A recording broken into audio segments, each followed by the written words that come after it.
श्रीदुर्गादेव्यै नमः। सिद्धकुञ्जिकास्तोत्रम्।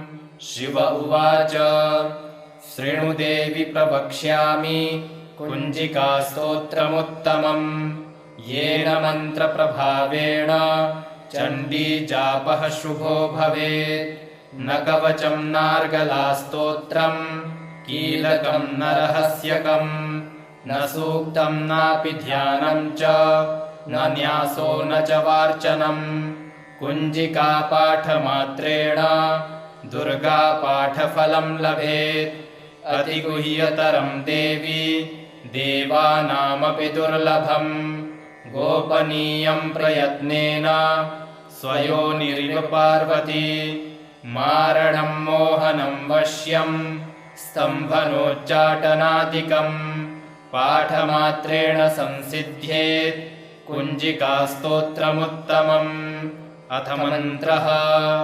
ॐ ऐं ह्रीं क्लीं चामुण्डायै विच्चे।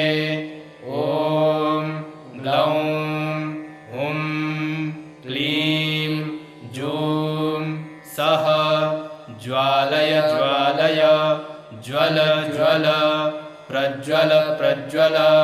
ऐं ह्रीं क्लीं चामुण्डायै विच्चे।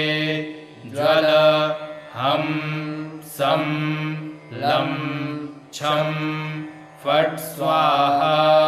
नमस्ते रुद्ररूपिण्यै नमस्ते मधुमर्दिनी। नमः कैटभहारिण्यै नमस्ते महिषार्दिनी।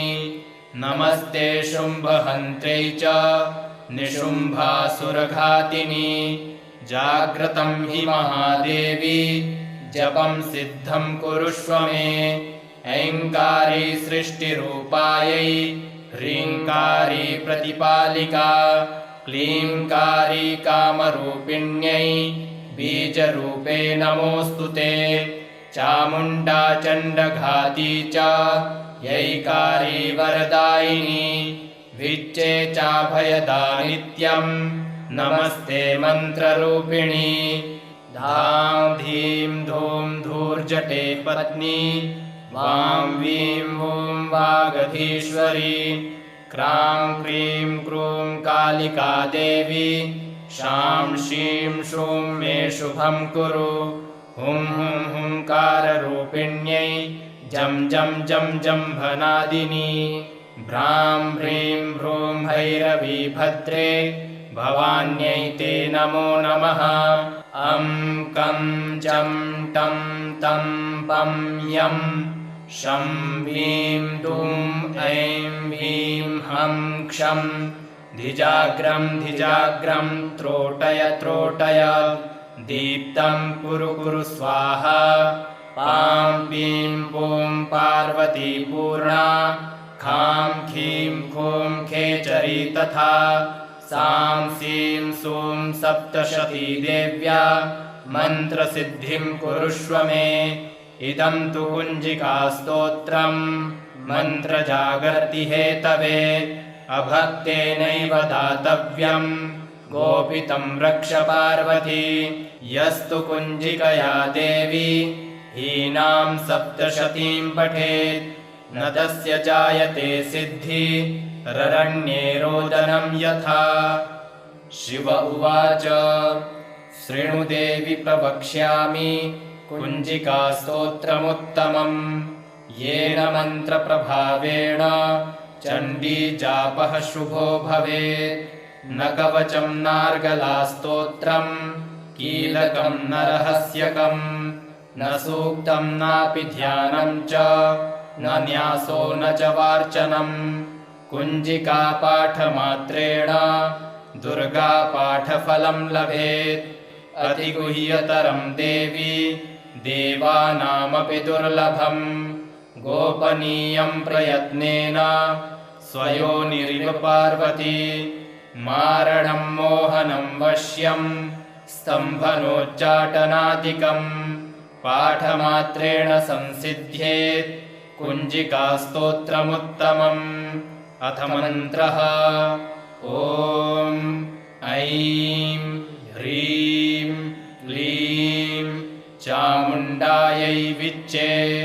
ॐ ग्लौं हुं क्लीं जूं सः ज्वालय ज्वालय ज्वल ज्वल प्रज्वल प्रज्वल। ऐं ह्रीं क्लीं चामुण्डायै विच्चे।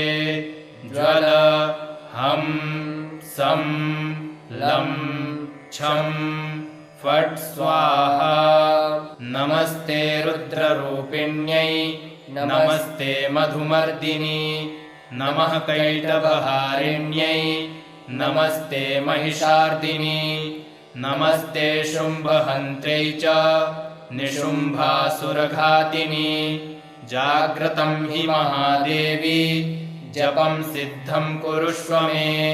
ऐङ्कारी सृष्टिरूपायै ह्रीङ्कारी प्रतिपालिका क्लीङ्कारी कामरूपिण्यै बीजरूपे नमोऽस्तु ते। चामुण्डा चण्डघाती च यैकारी वरदायिनी विच्चे चाभयदानित्यं नमस्ते मन्त्ररूपिणी। धां धीं धूं धूर्जटे पत्नी वां वीं वूं वागधीश्वरी। क्रां क्रीं क्रूं कालिका देवी शां शीं शूं मे शुभं कुरु। हुं हुं हुंकाररूपिण्यै जं जं जं जम्भनादिनी। भ्रां ह्रीं भ्रूं भैरवी भद्रे भवान्यै ते नमो नमः।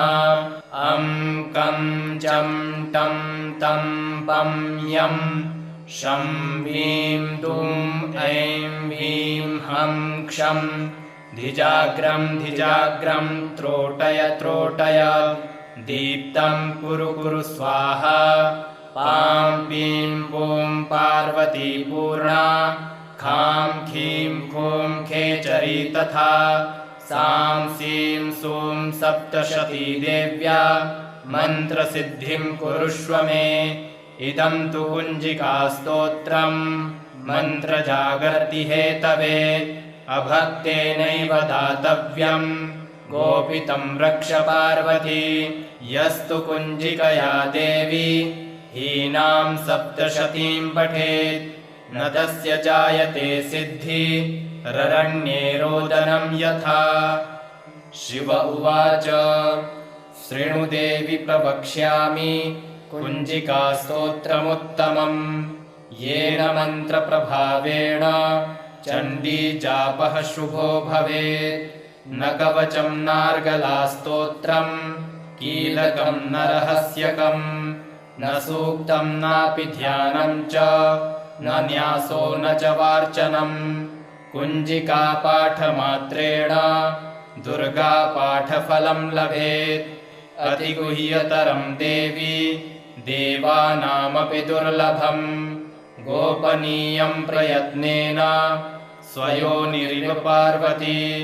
मारणं मोहनं वश्यं स्तम्भनोच्चाटनादिकम् पाठमात्रेण संसिद्ध्येत् कुञ्जिकास्तोत्रमुत्तमम्। अथ मन्त्रः ॐ ऐं ह्रीं क्लीं चामुण्डायै विच्चे। ॐ ग्लौं हुं क्लीं जूं सः ज्वालय ज्वालय ज्वल ज्वल प्रज्वल प्रज्वल। ऐं ह्रीं क्लीं चामुण्डायै विच्चे। ज्वल हं सं लं छं फट् स्वाहा। नमस्ते रुद्ररूपिण्यै नमस्ते मधुमर्दिनी नमः कैटभहारिण्यै नमस्ते महिषार्दिनी नमस्ते शुम्भहन्त्र्यै च निशुम्भासुरघातिनी। जाग्रतं हि महादेवी जपं सिद्धं कुरुष्व मे।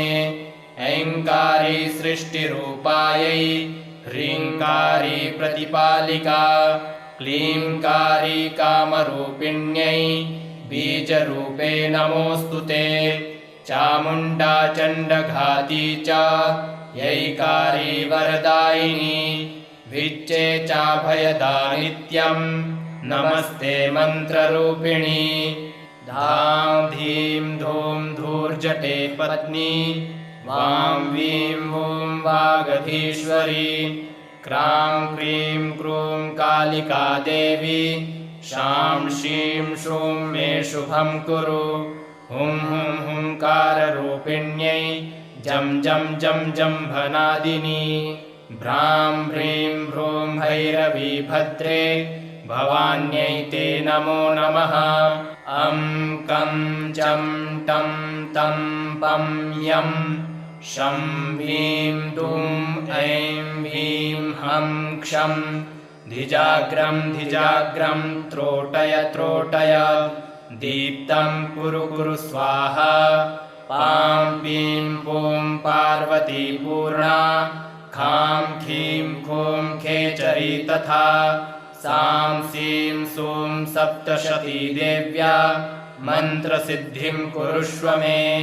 इदं तु कुञ्जिकास्तोत्रं मन्त्रजागर्ति हेतवे अभक्तेनैव दातव्यं गोपितं रक्ष पार्वती। यस्तु कुञ्जिकया देवी हीनां सप्तशतीं पठेत् न तस्य जायते सिद्धि ररण्ये रोदनं यथा।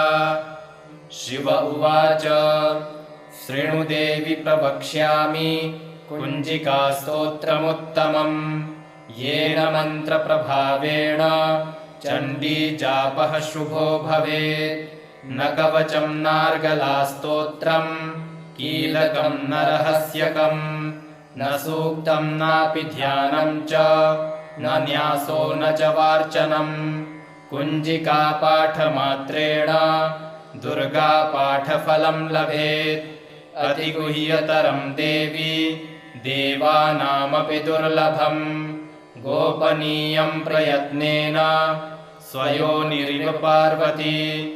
मारणं मोहनं वश्यं स्तम्भनोच्चाटनादिकम् पाठमात्रेण संसिद्ध्येत् कुञ्जिकास्तोत्रमुत्तमम्। अथ मन्त्रः ॐ ऐं ह्रीं क्लीं चामुण्डायै विच्चे ॐ ग्लौं हुं क्लीं जूं सः ज्वालय ज्वालय ज्वल ज्वल प्रज्वल प्रज्वल।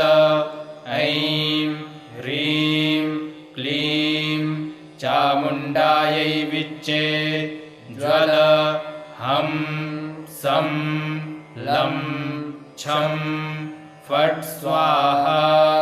नमस्ते रुद्ररूपिण्यै नमस्ते मधुमर्दिनी नमः कैटभहारिण्यै नमस्ते महिषार्दिनी नमस्ते शुम्भहन्त्रै च निशुम्भासुरघातिनी। जाग्रतं हि महादेवी जपं सिद्धं कुरुष्व मे। ऐङ्कारी सृष्टिरूपायै ह्रीङ्कारी प्रतिपालिका क्लीङ्कारी कामरूपिण्यै बीजरूपे नमोऽस्तु ते। चामुण्डा चण्डघाती च यैकारी वरदायिनी विच्चे चाभयदा नित्यं नमस्ते मन्त्ररूपिणी। धां धीं धूं धूर्जटे पत्नी वां वीं वूं वागधीश्वरी क्रां क्रीं क्रूं कालिका देवी शां शीं शूं मे शुभं कुरु। हुं हुं हुंकाररूपिण्यै जं जं जं जम्भनादिनी भ्रां ह्रीं भ्रूं भैरवी भद्रे भवान्यै ते नमो नमः। अं कं चं टं तं पं यं शं वीं दुं ऐं वीं हं क्षं धिजाग्रं धिजाग्रं त्रोटय त्रोटय दीप्तं कुरु कुरु स्वाहा पां पीं पूं पार्वती पूर्णा खां खीं खूं खेचरी तथा सां सीं सूं सप्तशती देव्या मन्त्रसिद्धिं कुरुष्व मे इदं तु कुञ्जिकास्तोत्रम् मन्त्रजागर्ति हेतवे अभक्तेनैव दातव्यं गोपितं रक्ष पार्वती यस्तु कुञ्जिकया देवी हीनां सप्तशतीं पठेत् न तस्य जायते सिद्धि ररण्ये रोदनं यथा। शिव उवाच शृणु देवि प्रवक्ष्यामि कुञ्जिकास्तोत्रमुत्तमम् येन मन्त्रप्रभावेण चण्डीजापः शुभो भवेत् न कवचं नार्गलास्तोत्रं कीलकं न रहस्यकं न सूक्तं नापि ध्यानं च न न्यासो न च वार्चनं कुञ्जिकापाठमात्रेण दुर्गापाठफलं लभेत् अतिगुह्यतरं देवी देवानामपि दुर्लभम् गोपनीयं प्रयत्नेन स्वयोनिरिव पार्वती मारणं मोहनं वश्यं स्तम्भनोच्चाटनादिकम् पाठमात्रेण संसिद्ध्येत् कुञ्जिकास्तोत्रमुत्तमम्। अथ मन्त्रः ॐ ऐं ह्रीं क्लीं चामुण्डायै विच्चे ॐ ग्लौं हुं क्लीं जूं सः ज्वालय ज्वालय ज्वल ज्वल प्रज्वल प्रज्वल ऐं ह्रीं क्लीं चामुण्डायै विच्चे ज्वल हं सं लं छं फट् स्वाहा। नमस्ते रुद्ररूपिण्यै नमस्ते मधुमर्दिनी नमः कैटभहारिण्यै नमस्ते महिषार्दिनी नमस्ते शुम्भहन्त्रै च निशुम्भासुरघातिनी जाग्रतं हि महादेवी जपं सिद्धं कुरुष्व मे ऐङ्कारी सृष्टिरूपायै ह्रीङ्कारी प्रतिपालिका क्लीङ्कारी कामरूपिण्यै बीजरूपे नमोऽस्तु ते चामुण्डा चण्डघाती च यैकारी वरदायिनी विच्चे चाभयदा नित्यं नमस्ते मन्त्ररूपिणी धां धीं धूं धूर्जटे पत्नी वां वीं वूं वागधीश्वरी क्रां क्रीं क्रूं कालिका देवी शां शीं शूं मे शुभं कुरु हुं हुं हुंकाररूपिण्यै जं जं जं जम्भनादिनी भ्रां ह्रीं भ्रूं भैरवी भद्रे भवान्यै ते नमो नमः अं कं चं टं तं पं यं शं ह्रीं दुं ऐं ह्रीं हं क्षं धिजाग्रं धिजाग्रं त्रोटय त्रोटय दीप्तं कुरु कुरु स्वाहा पां पीं पूं पार्वती पूर्णा खां खीं खूं खेचरी तथा सां सीं सूं सप्तशती देव्या मन्त्रसिद्धिं कुरुष्व मे इदं तु कुञ्जिकास्तोत्रम् मन्त्रजागर्ति हेतवे अभक्तेनैव दातव्यं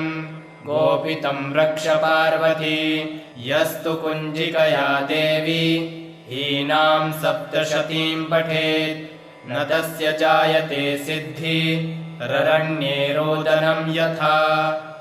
शिव उवाच शृणु देवि प्रवक्ष्यामि कुञ्जिकास्तोत्रमुत्तमम् येन मन्त्रप्रभावेण चण्डीजापः शुभो भवेत् न कवचं नार्गलास्तोत्रं कीलकं न रहस्यकं न सूक्तं नापि ध्यानं च न न्यासो न च वार्चनम् कुञ्जिकापाठमात्रेण दुर्गापाठफलं लभेत् अतिगुह्यतरं देवी देवानामपि दुर्लभम् गोपनीयं प्रयत्नेन स्वयोनिरिव पार्वती मारणं मोहनं वश्यं स्तम्भनोच्चाटनादिकम् पाठमात्रेण संसिद्ध्येत् कुञ्जिकास्तोत्रमुत्तमम् अथ मन्त्रः ॐ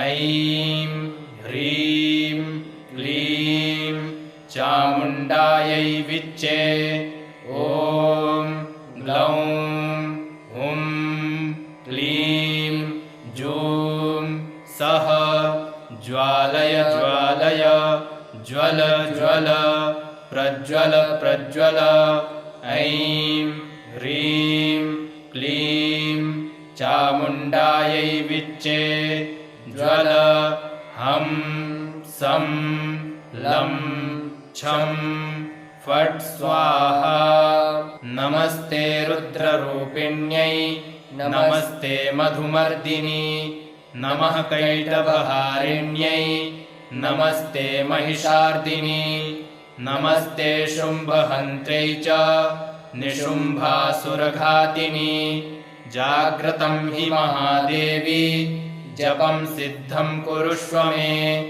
ऐङ्कारी सृष्टिरूपायै ह्रीङ्कारी प्रतिपालिका क्लीङ्कारी कामरूपिण्यै बीजरूपे नमोऽस्तु ते चामुण्डा चण्डघाती च यैकारी वरदायिनी विच्चे चाभयदानित्यं नमस्ते मन्त्ररूपिणी धां धीं धूं धूर्जटे पत्नी वां वीं वूं वागधीश्वरी क्रां क्रीं क्रूं कालिका देवी शां शीं शूं मे शुभं कुरु हुं हुं हुंकाररूपिण्यै जं जं जं जम्भनादिनी भ्रां ह्रीं भ्रूं भैरवी भद्रे भवान्यै ते नमो नमः अं कं चं टं तं पं यं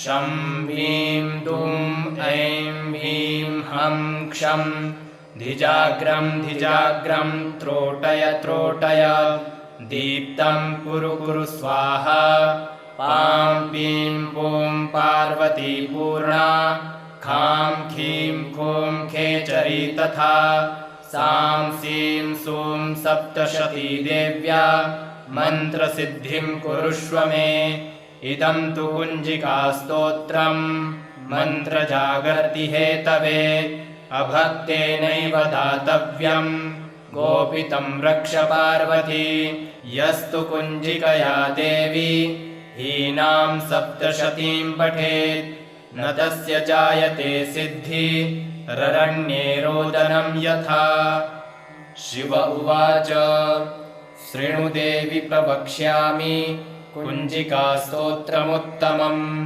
येन मन्त्रप्रभावेण चण्डीजापः शुभो भवेत् न कवचं नार्गलास्तोत्रं कीलकं न रहस्यकं न सूक्तं नापि ध्यानं च न न्यासो न च वार्चनम् कुञ्जिकापाठमात्रेण दुर्गापाठफलं लभेत् अतिगुह्यतरं देवी देवानामपि दुर्लभम् गोपनीयं प्रयत्नेन स्वयोनिरिव पार्वती मारणं मोहनं वश्यं स्तम्भनोच्चाटनादिकम् पाठमात्रेण संसिद्ध्येत् कुञ्जिकास्तोत्रमुत्तमम् अथ मन्त्रः ॐ ऐं ह्रीं क्लीं चामुण्डायै विच्चे ॐ ग्लौं हुं क्लीं जूं सः ज्वालय ज्वालय ज्वल ज्वल प्रज्वल प्रज्वल ऐं ह्रीं क्लीं चामुण्डायै विच्चे ज्वल हं सं लं छं फट् स्वाहा। नमस्ते रुद्ररूपिण्यै नमस्ते मधुमर्दिनी नमः कैटभहारिण्यै नमस्ते महिषार्दिनी नमस्ते शुम्भहन्त्र्यै च निशुम्भासुरघातिनी। जाग्रतं हि महादेवी जपं सिद्धं कुरुष्व मे। ऐङ्कारी सृष्टिरूपायै ह्रीङ्कारी प्रतिपालिका क्लीङ्कारी कामरूपिण्यै बीजरूपे नमोऽस्तु ते। चामुण्डा चण्डघाती च यैकारी वरदायिनी विच्चे चाभयदा नित्यं नमस्ते मन्त्ररूपिणी। धां धीं धूं धूर्जटे पत्नी वां वीं वूं वागधीश्वरी क्रां क्रीं क्रूं कालिका देवी शां शीं शूं मे शुभं कुरु। हुं हुं हुंकाररूपिण्यै जं जं जं जम्भनादिनी भ्रां ह्रीं भ्रूं भैरवी भद्रे भवान्यै ते नमो नमः। अं कं चं टं तं पं यं शं ह्रीं दुं ऐं ह्रीं हं क्षं धिजाग्रं धिजाग्रं त्रोटय त्रोटय दीप्तं कुरु कुरु स्वाहा। पां पीं पूं पार्वती पूर्णा खां खीं खूं खेचरी तथा सां सीं सूं सप्तशती देव्या मन्त्रसिद्धिं कुरुष्व मे। इदं तु कुञ्जिकास्तोत्रं मन्त्रजागर्ति हेतवे अभक्तेनैव दातव्यं गोपितं रक्ष पार्वती। यस्तु कुञ्जिकया देवी हीनां सप्तशतीं पठेत् न तस्य जायते सिद्धि ररण्ये रोदनं यथा। शिव उवाच शृणु देवि प्रवक्ष्यामि कुञ्जिकास्तोत्रमुत्तमम् येन मन्त्रप्रभावेण चण्डीजापः शुभो भवेत्। न कवचं नार्गलास्तोत्रं कीलकं न रहस्यकं न सूक्तं नापि ध्यानं च न न्यासो न च वार्चनम्। कुञ्जिकापाठमात्रेण दुर्गापाठफलं लभेत्। अतिगुह्यतरं देवी देवानामपि दुर्लभम् गोपनीयं प्रयत्नेन स्वयोनिरिव पार्वती। मारणं मोहनं वश्यं स्तम्भनोच्चाटनादिकम् पाठमात्रेण संसिद्ध्येत् कुञ्जिकास्तोत्रमुत्तमम्। अथ मन्त्रः ॐ ऐं ह्रीं क्लीं चामुण्डायै विच्चे ॐ ग्लौं हुं क्लीं जूं सः ज्वालय ज्वालय ज्वल ज्वल प्रज्वल प्रज्वल। ऐं ह्रीं क्लीं चामुण्डायै विच्चे ज्वल हं सं लं छं फट् स्वाहा। नमस्ते रुद्ररूपिण्यै नमस्ते मधुमर्दिनी नमः कैटभहारिण्यै नमस्ते महिषार्दिनी नमस्ते शुम्भहन्त्र्यै च निशुम्भासुरघातिनी। जाग्रतं हि महादेवी जपं सिद्धं कुरुष्व मे। ऐङ्कारी सृष्टिरूपायै ह्रीङ्कारी प्रतिपालिका क्लीङ्कारी कामरूपिण्यै बीजरूपे नमोऽस्तु ते। चामुण्डा चण्डघाती च यैकारी वरदायिनी विच्चे चाभयदा नित्यं नमस्ते मन्त्ररूपिणी। धां धीं धूं धूर्जटे पत्नी वां वीं वूं वागधीश्वरी क्रां क्रीं क्रूं कालिका देवी शां शीं शूं मे शुभं कुरु हुं हुं हुंकाररूपिण्यै जं जं जं जम्भनादिनी भ्रां ह्रीं भ्रूं भैरवी भद्रे भवान्यै ते नमो नमः अं कं चं टं तं पं यं शं वीं दूं ऐं ह्रीं हं क्षं धिजाग्रं धिजाग्रं त्रोटय त्रोटय दीप्तं कुरु कुरु स्वाहा पां पीं पूं पार्वती पूर्णा खां खीं खूं खेचरी तथा सां सीं सूं सप्तशती देव्या मन्त्रसिद्धिं कुरुष्व मे इदं तु कुञ्जिकास्तोत्रं मन्त्रजागर्ति हेतवे अभक्तेनैव दातव्यं गोपितं रक्ष पार्वती यस्तु कुञ्जिकया देवी हीनां सप्तशतीं पठेत् न तस्य जायते सिद्धि ररण्ये रोदनं यथा श्रीरुद्रयामले गौरीतन्त्रे शिवपार्वती संवादे कुञ्जिकास्तोत्रं सम्पूर्णम् श्रीजगदम्बार्पणमस्तु।